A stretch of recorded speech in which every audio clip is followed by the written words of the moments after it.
Би жоохон бодсны эцэст би нэг шийдвэр төрүүлээ л дээ. Юу юм бэ гэхээр ерөнхийдөө улс төр төрдөөс хамгийн нэгт чухал юм ердөөсөө сэтгэл юм байна гэдгийг та бүхэндээ нэгт сэтгэлийг тавиач гэж одоо хүсмээр байна. Бас бабкахтаа ч гэсэн тэгж хүсмээр байна. Бабка баясган цэвэр нэг цэвэр.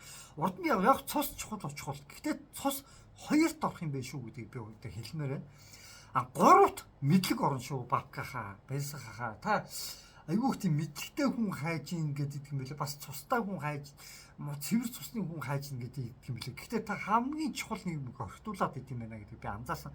Тэр юу юм бэ гэхлээр ердөөсөө сэтгэл юм бэ. Та бабка баясгахан хоодыг та юу гэж харж байгаа юм гэхлээр энэ дээр энэ Монгол улсын төвийг урж тасж байгаа энэ лото сампуг тийм үү.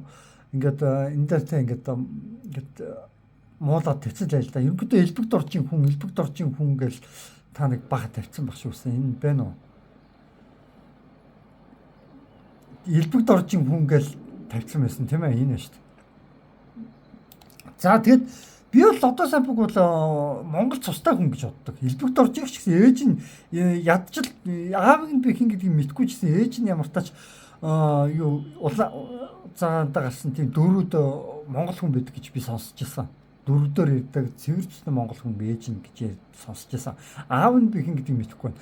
А тэгтээ лодог би бас хин гэдгийг мэдэхгүй. Гэхдээ харах царайны Монгол царай харагддаг.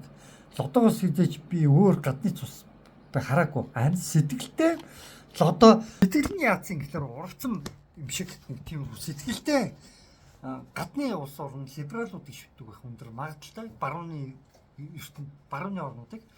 Тэр би юу гэж хэлэх гээд байгаа юм бэ гэхээр нэгт сэтгэл, хоёрт цус, гуравт мэдлэг орноо.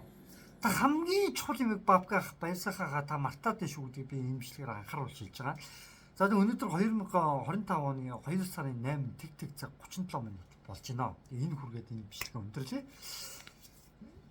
За тэгээ та бүхэн юу яараа